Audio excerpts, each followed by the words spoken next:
छोटी लड़की ने जैसे ही नंगे हाथों से घोड़े को छुआ, अगले ही पल घोड़ा सिकुड़कर मर गया। दरअसल लड़की के माता पिता दोनों काले रंग के थे, लेकिन उसकी त्वचा बहुत सफेद थी। जन्म से ही उसे हमेशा दस्ताने पहनकर रहना पड़ता था, क्योंकि वह जिस भी जीवित प्राणी को छूती थी वह बिना किसी कारण के मर जाता था। जैसे जैसे वह बड़ी हुई, यह बात छिपी नहीं रह सकी। गांव के लोग उसे अभिशाप मानने लगे। उसकी माँ बेबस होकर सब कुछ देखती रही। आखिर अपनी बेटी को सामान्य जीवन देने के लिए उसकी माँ रैचल ने गांव छोड़ने का फैसला किया। वह पास के एक गांव में रहने वाले एक मशहूर पादरी के पास जाना चाहती थी। उसे उम्मीद थी कि शायद वह उसकी बेटी का श्राप खत्म कर सके, लेकिन गांव के बाहर का रास्ता बहुत खतरनाक था। हर जगह डाकुओं का डर था। इसलिए रैचल शरीफ के पास गई और किसी को उनके साथ भेजने की विनती की, लेकिन कोई भी इस काम के लिए तैयार नहीं हुआ। आखिर में डिप्टी ने यह काम एक शराबी आदमी माइक को दे दिया। माइक पहले एक डॉक्टर था, लेकिन शराब और जुए की वजह से उसने सब कुछ खो दिया था। पैसों की जरूरत के कारण उसने तुरंत यह काम स्वीकार कर लिया। इसके बाद तीनों यात्रा पर निकल पड़े। रास्ते में माइक एक पहाड़ी पर चढ़कर आगे का रास्ता देखने लगा। उसे चट्टानों के बीच एक छोटी लकड़ी की मूर्ति दिखाई दी। उसे समझ आ गया कि वे लोग इंडियन इलाके में आ चुके हैं। उसने कहा कि उन्हें जल्दी यहाँ से निकलना होगा। रात हो गई, इसलिए वे लोग एक छोटे से कैंप में रुक गए। वहाँ 3 लोग थे, एक बूढ़ी औरत, एक जवान औरत जो थोड़ी पागल लग रही थी, और एक आदमी जिसका चेहरा बोरी से ढका हुआ था। वे लोग बहुत अच्छे बनने की कोशिश कर रहे थे और उन्होंने खाना पानी भी दिया। बूढ़ी औरत ने माइक से बंदूक नीचे रखने को कहा, लेकिन माइक सतर्क रहा। कुछ देर बाद बूढ़ी औरत गर्म सूप लेकर आई, लेकिन माइक ने सूप नहीं पिया।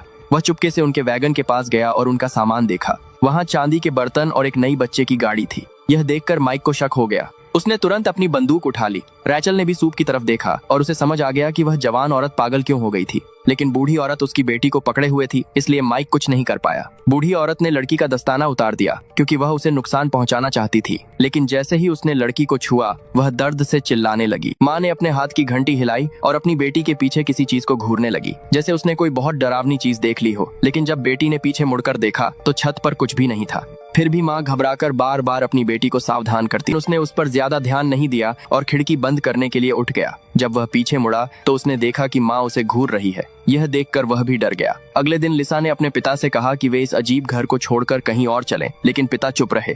उस रात वह चुपचाप अपनी पत्नी से मिलने गए। लिसा ने उनकी सारी बातें सुन ली, लेकिन डर के कारण कुछ बोल नहीं पाई। कुछ समय बाद उसकी माँ ने फिर से घंटी हिलाई। डरी हुई लिसा अपनी माँ के कमरे में गई, लेकिन वहाँ उसने देखा कि उसकी लकवाग्रस्त माँ खिड़की के पास खड़ी है। लिसा उसे बिस्तर पर लिटाने के लिए आगे बढ़ी, तभी अचानक घंटी फिर से बजने लगी। लिसा डर से कांप उठी। अगर उसकी माँ बिस्तर पर है तो उसके सामने खड़ा कौन था? आगे देख, लड़की पिछले 6 सालों से चौक से बने एक गोल घेरे के अंदर फंसी हुई थी। उसने कभी भी उस सफेद लाइन को पार करने की हिम्मत नहीं की। अगर कोई उसे बाहर खींचने की कोशिश करता तो वह तुरंत आक्रामक हो जाती और रेंगकर फिर से उस घेरे के अंदर चली जाती। एक दिन लड़की को बाथरूम जाना था, लेकिन वह चौक की लाइन पार नहीं कर सकती थी। तब लिसा ने एक योजना बनाई। उसने चौक से एक रास्ता बनाया और फिर पुरानी लाइन मिटा दी। लड़की आराम से बाहर निकल आई और लिसा ने रास्ते को बढ़ाते हुए उसे बाथरूम तक पहुंचा दिया। समस्या हल हो गई, लेकिन लिसा उस लड़की की माँ नहीं थी। कल जब लिसा और उसका पति काम से घर लौटे तो उन्होंने लड़की को सड़क के बीचों बीच चलते हुए देखा। जैसे ही वे पास पहुंचे, लड़की अचानक गिर गई और सुराग पाने के लिए विशेषज्ञों ने सुझाव दिया कि लिसा और उसका पति कुछ समय के लिए उस लड़की को अपने पास रखें। अगले दिन पड़ोसी अपनी बेटी को खेलने के लिए लाई, लेकिन लड़की ने उसे तुरंत धक्का दे दिया। लिसा ने पड़ोसी को खाने के लिए कुछ दिया, लेकिन 2 ही निवाले खाने के बाद पड़ोसी ने खांसते हुए कांच का टुकड़ा बाहर निकाला। लिसा के पति ने तुरंत जैम की बोतल चेक की, जिसमें कांच के टुकड़े मिले। सभी सबूत लड़की की ओर इशारा कर रहे थे। उसका पति उसे अनाथालय वापस भेजना चाहता था, लेकिन लिसा ने मना कर दिया। जब वह लड़की से बात करने गई तो उसे अजीब आवाजें सुनाई दी।